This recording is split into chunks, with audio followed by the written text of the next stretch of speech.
Hey everybody, how's it going? I hope well. I'm doing a class today. It's a safety training, but it's a safety training that has to do with what we're currently going through with the COVID-19 or coronavirus. And I kind of want to explain a little bit of, what to do to keep yourself safe, which most of you are doing very well. Pretty much everyone. But it's still good to go over what to do during this time to make sure that you keep yourself and your family and your other loved ones safe.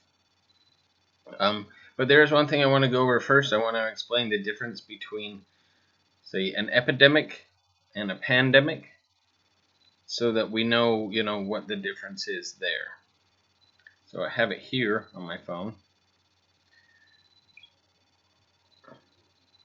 But it's actually pretty simple. I don't know if I even really need to use my phone for this. But an epidemic, just so we have the terms defined, an epidemic is a disease that affects a large number of people within a community, a population, or region. As opposed to a pandemic is an epidemic that's spread over multiple countries or continents. So when it comes to the coronavirus, it started as an epidemic within Wuhan, because that's where the virus came from initially. And that is an epidemic because that community itself, is what was affected. So if California was only affected, then it would be an epidemic. A pandemic, though, is when it went from, when things go from one country to another country, and then multiple people start to get sick from different places of the world. So that's when it becomes a pandemic. So that's what we're in right now, because the entire globe is suffering from this. And there's no blame to put on anyone. All we need to do is make sure that we're doing the things we need to do, because things have happened before. But typically they were epidemics, and it would only affect a small number of people. It wouldn't usually travel very far. But this is a global pandemic. And so we need to make sure that we're safe. We need to make sure that we're doing what we need to do in order to get back. Hi, girl. Sorry, my dog's looking at me. To make sure that we're doing what we need to do in order to get through this and get through this safely and get back to program and everything up and running, so we can do all the things that we love to do. Okay. So I'm going to start with the first part. Hate when that happens.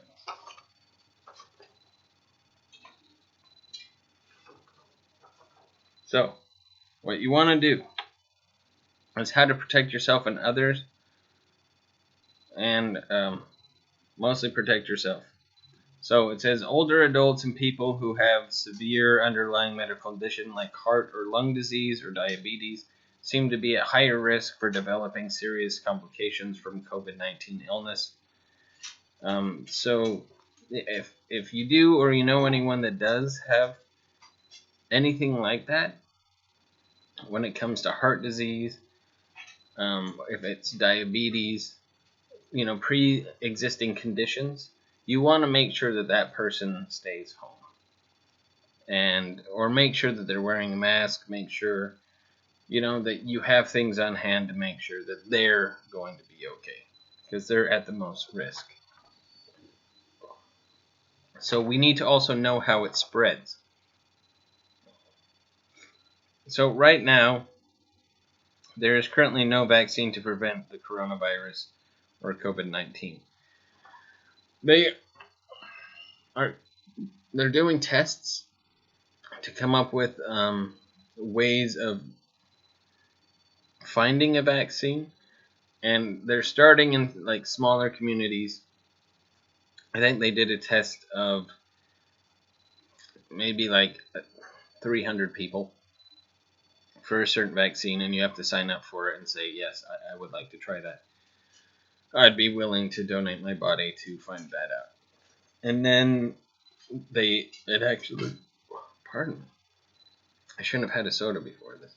But then they actually moved on and said, okay, well, when it comes to this, if we pass stage 1, then we're going to do a larger test, and I think they're doing a test on like 300,000 people. And if this actually goes well, then I think, that's a way that the Food and Drug Administration or the FDA can say, hey, yeah, no, we think this is good, and we can give it a try. And, if that happens, then we're in a good place. But right now, there's absolutely no vaccine that can be given that will take care of this. So, as we continue. The best way to prevent illness is to avoid being exposed to the virus. So the virus is thought to spread mainly from person to person. So from me to you, or your neighbor to you, and you to your neighbor, and things like that. People at the store, people going out to do things, people at bars, people at the beach. And it spreads between people who are close in contact with one another within about 6 feet. So that's why we have to have that distancing rule. Because if you cough or something like that, then what's going to happen is within 6 feet, that can affect someone else. That's why we have to wear masks, to make sure that we're keeping ourselves safe and we're keeping others safe. And it comes through respiratory droplets produced when an infected person coughs, sneezes, or talks. So if you're talking to somebody, they could be asymptomatic or pre-symptomatic, and if you don't know, then it's best to stay safe and stay on the cautionary side. Say, I'm sorry, you're not wearing a mask. I can't really continue this conversation. These droplets can land in the mouths or noses of people who are nearby, or possibly be inhaled into the lungs. Some recent studies have suggested that COVID-19 may be spread by people who are not showing symptoms. And that's being asymptomatic. That just means that they don't have symptoms. They're not showing symptoms, but they still might have them. They might be sick, but they're just not showing any signs of being sick. I mean, some people might display them a lot more readily, some people not so much. So everyone should, and it says, wash your hands often. Wash your hands often with soap and water for at least 20 seconds, especially after you have been in a public place, or after blowing your nose, coughing, or sneezing. So just make sure you're washing your hands. Keep your hands clean. Our hands touch so many spaces that sometimes you don't realize how many things you've touched that could be infected. It's especially important to wash before eating or preparing food, before touching your face, after using the restroom, as we should always do, after leaving a public place, after blowing your nose, coughing, or sneezing, after handling your cloth face covering. Which brings me to this, is that if you have one, if somebody's made a cloth mask for you, you need to wash that right after. Don't wear it again. You have to wash it again. Once you've gone out into public with it on, it could be infected. So take it off, put it in the wash your hands, and make sure that, it is clean. Don't re-wear it and not wash it again. You have to wash it. That is the safest thing. After changing a diaper, I don't know how many of us are doing that, but if you know anybody who is, wash your hands after that. After caring for someone sick, and after touching animals or pets. So, I always wash my hands when I take my dog for W. She's right over there. W is secret word for walk. But if I say that other word, she's going to expect one. Hi, girl. Okay, if soap and water are not readily available, use a hand sanitizer that contains at least 60% alcohol. Now, this is important because a lot of the hand sanitizers out there don't have alcohol in them. Don't buy those. They're going to say, oh, this will help with bacteria and this and that. It doesn't help with COVID-19. It needs to have alcohol in it. You really need to get your hands, when you don't use it, if your hands feel dry, you can moisturize when you get home, but it needs to contain at least 60% alcohol. If it doesn't have that, don't buy it. It's not going to help you with this virus. Cover all surfaces of your hands and rub them together until they feel dry. Avoid touching your eyes, nose, and mouth with unwashed hands.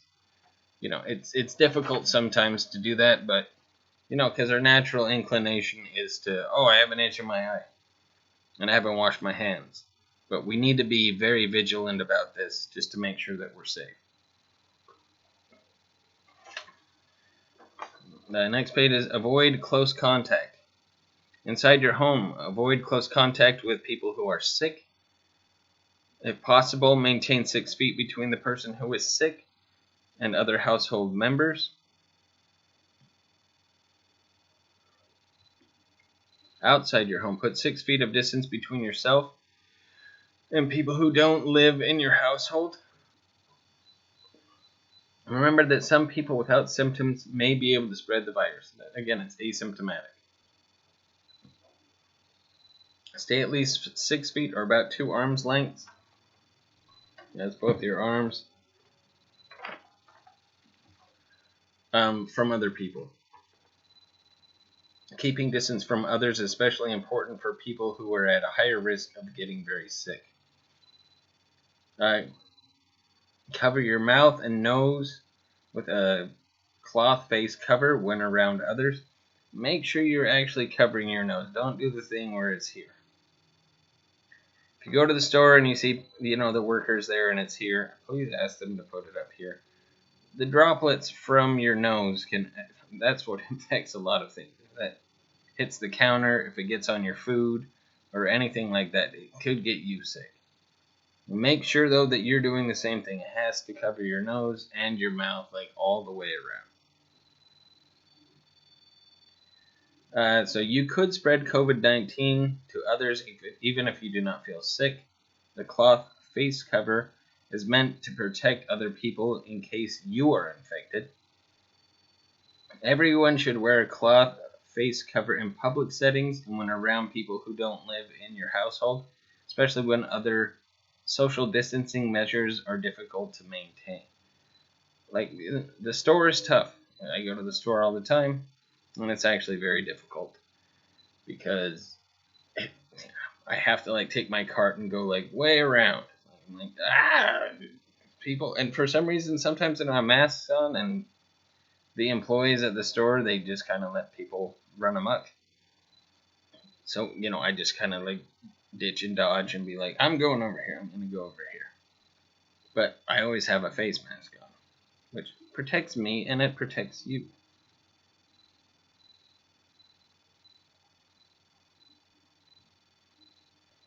Cloth face covering should not be placed on young children under age 2, anyone who has trouble breathing or is unconscious, incapacitated, or otherwise unable to remove the mask without assistance.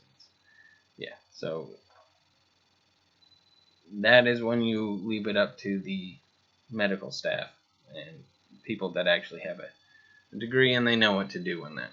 But you call 911 if somebody is incapacitated to that degree. Do not use a face bag meant for a healthcare worker. Currently, surgical masks and N95 respirators are critical supplies that should be reserved for healthcare workers and other first responders. We got away from this for a little while, and it's come back. So use cloth ones. Make sure just that you're covering your face.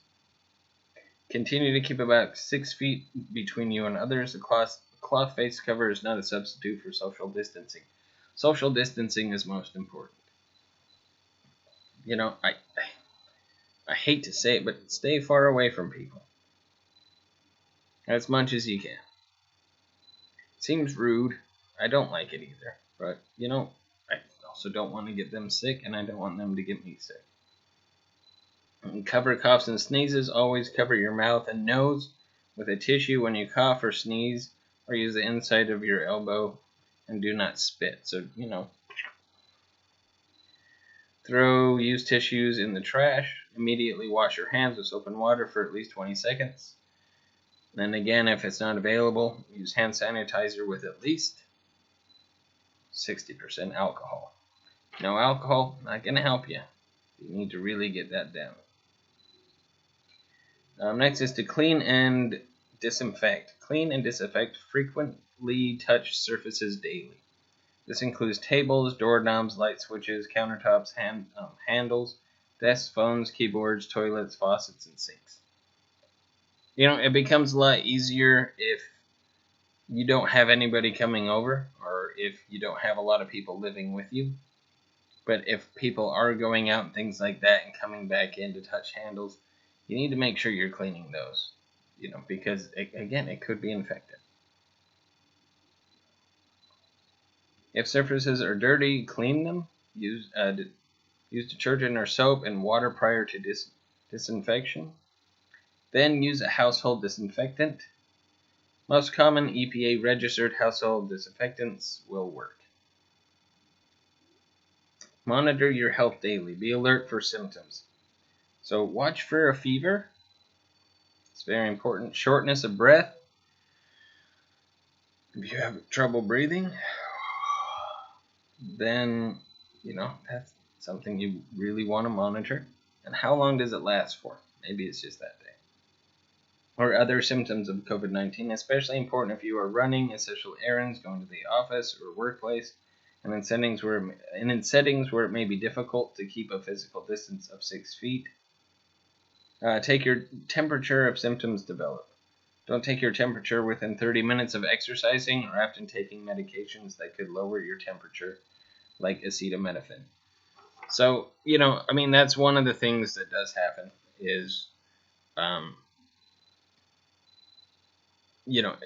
if you exercise, your body's going to heat up because it needs to sweat, you're moving, and so it's going to sweat. You're going to release a lot of water, and you're going to uptake a lot of heat. So, wait till you cool down and then take your temperature. But really, it's if you're showing the symptoms, then that's what you need to do. Okay, that is the first part of this, and then I have one more part, and we'll be done with the safety training. All right, peace, everybody.